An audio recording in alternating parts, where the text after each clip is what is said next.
What's going on, everybody? Bert Cat 8 here. We just had a winter storm. We're going to have another one coming up. And it's supposed to get cold. Friday is my 40th birthday. 40. Now, you asked me when I was about 20 years old, would I live to 40? I was going to think I was going to live to the next day. So, accomplishments.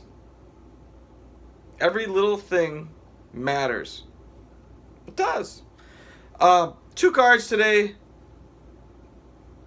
Exceptional BGS mail. With a little downslide to it, but nothing to get overexcited about. Something that's fixable. So, but it will just distract me. And it would distract anybody. Once I point it out, you'll know what I'm talking about. First card, I've had...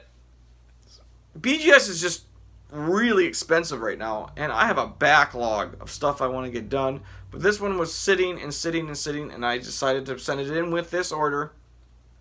Because how long it's been in my collection. And I wanted to get it graded. I just never turned around and did it. But from 2014, finest, Topps Finest, pink refractors out of 10 out of 10, graded 9.5, Aaron Rodgers. And there's the 10 out of 10. I'm sorry about the terrible lighting, but there's just no sunshine today. So 9.5, 9.5, 9.5, 9.5, and edges 9. Everything else is a 9.5. That was closer than I thought it was going to be. Kind of nervous there. The next card was the one I just purchased or traded for and got and had to send it immediately in. This is where the issue comes in. Very minor, but it's fixable. It can be dealt with. So, let's get the negative part out of the way. Oh, we can't. We'll just go through the whole thing. I'll point it out in a second. But this is my 2010 Dunwest Classics Super Bowl pigskin autographs of Bart Starr out of 5. I just traded it in /cash purchase this card, and I had it for about. I looked at it for about an hour and then packed it up and sent it out. That's how confident I was of getting this grade. So cool. I'll go over the grades, the subgrades. Centering 10, which is the one thing I didn't know. I didn't have anything to compare it to. So I was assuming it was at least 9.5. Got a 10. It's a good start. We needed that. Corners 9. Which was, I did see a corner flaw, and I thought I would get 9 corners, but I looked over the surface and edges, and I thought it was good. So, edges, 9.5, which sometimes cards this old might flare and the edge. Sorry for the pause, just, I lose track of things. And then, surface, which I looked over diligently, because that's the one thing nowadays that they're really cracking down on. I don't know if anybody else noticed, but surface has been harder to get high grades in. It is. But it got a 9.5. And here it is in all its glory. And see, and you're thinking to yourself, what's the issue? I'm going to try to show you. Right here when they were casing it. Right here, you can see a little white mark. That is not a crack in the case. There's a piece of debris slabbed right over the card. I don't know. It looks like a whisker or a white whisker or a very small piece of plastic. I really don't know what it is, but it's not moving. So you can see it better right there. Yeah. But that's okay because it won't be there forever. what I'll do is I'll go to the National this year, and I'll have them fix it on spot. And they're really quick. I had a label one time that I had to get redone because the label was dropping out of place, and it was a couple minutes and they were back with it. So I'm assuming this might take a little bit longer because it's actually on the card. But it will be fixed for free. Whatever piece of debris that they put in there will be taken out. It's a little bit nerve-wracking because the card is already graded 9.5, and once it's cracked out of there, I don't know if they have to go over it again. I don't think so, but we'll find out. But it takes your eye away from how beautiful the card is, and everyone wants their cards to look the best they can be while in a BGS case. So it's a little concerning, but it's really not a huge deal. It doesn't look like it's digging into the card, it's just laying right on top of it. You know, and it's not moving anywhere. It's snug. So I don't think it's damaging it. That's why I don't think it's a piece of plastic, otherwise it would have dug right into it. It looks like just a white whisker to me. That's what it looks like. Or hair. But it looks fine and coarse like a whisker would. So we're gonna get it fixed. So not a big deal, but the card is back and it's gorgeous. So until end of July, early August, it'll be like that, and then I will bring it, hand it to them, tell them, would you please fix this for me? And I don't think they will say no.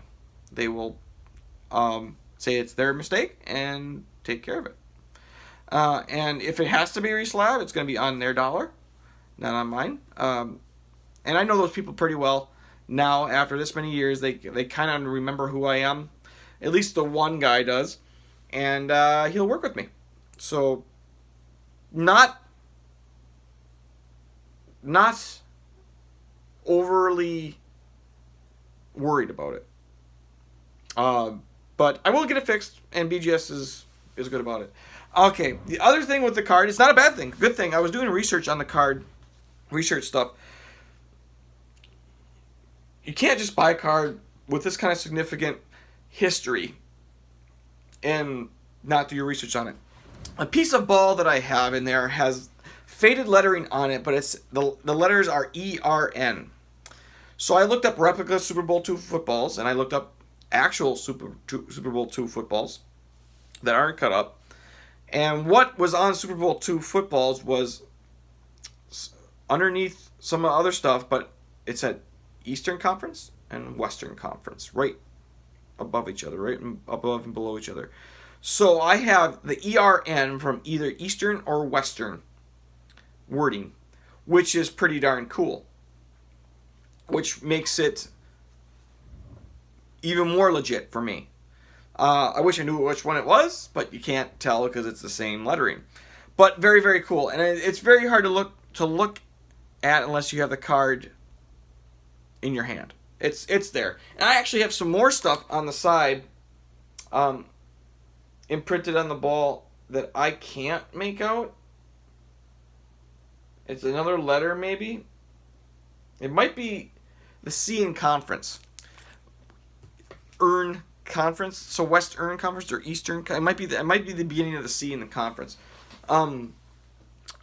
So that's pretty cool, legit, and this goes in the top 5 of my cards, of my Bart Star cards. That's how cool it is to me. And the other thing I looked up is the BGS report on cards similar to this. There's just dual footballs of Jim Taylor and Bart Starr. There's pieces, and there's Jim Taylor autograph football piece. There's the Bart Starr autograph football piece. And a lot of them, very many actually, have been graded by BGS. And mine is the third one to 9.5 on anything. There was, I think, a dual at 9.5 that wasn't just a dual piece of football, not autograph. And I think maybe another Jim Taylor that just 9.5. I can't remember. But this is like the third or only fourth one to 9.5. It's the only autograph to 9.5, 10.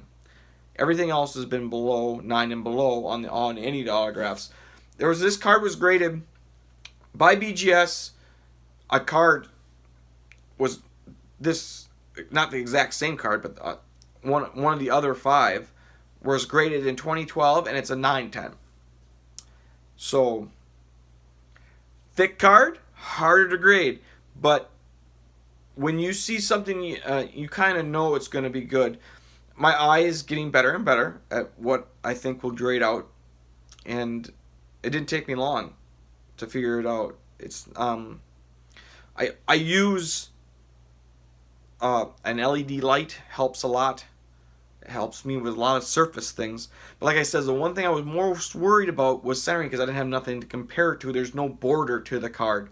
You just gotta hope that the Classics mark gives you an idea where it should be, if it was left to right or up to down, up and down, and it was right on. So I didn't see anything that was gonna make it on the back make it look terrible. It looked good on the back, but I like to have something to compare it to, where I have a known example. I didn't have anything to look at. So, very, very excited. Great mail day. Gonna stash these away, take a couple photographs, stash them away, and I'm a happy camper. So, thanks everybody for watching. Love all the support. New people to the channel. Nice to see some new people. Hope you don't mind me giving you like specific knowledge on stuff. There's so many collectors out there that know tons of stuff that I can't keep up. My specific knowledge is in basically just a few areas, but what I know well, and I'm getting more and more better at like the BGS grading stuff. Taking a lot from people I know. People don't mind telling me how to do things and teaching me, which is what this community is all about. So, and I've been doing YouTube since 2011. And I'm not brand new to it. I've been doing card stuff, but I guess I would call myself the card connoisseur. I talk to people that love the high-end specific, the out of the ordinary stuff. The people that are connoisseurs of great cards. And I'm just dropping stuff from my desk on the ground. My envelopes almost fell over. I've been learning stuff about some of the high-end things, and that's exciting.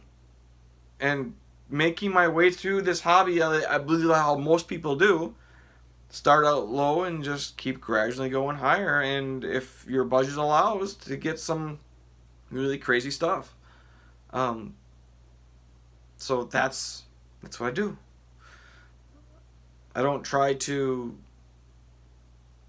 overdo it at all. Back when I first started in 2010, I probably overdid a lot of small stuff. That's a lot of mistakes that starting collectors make, in my opinion. You might love that stuff. You might love that stuff to the end of time, and you can get it all day. But I love the hunt for the unknowns and the Eleanors. Love that stuff. To me, that's the most exciting thing, and that's the thing that was missing in my card experience. So, thanks everybody for watching. I love you guys. I know I'd take longer than 5 minutes with 2 cards. I always do.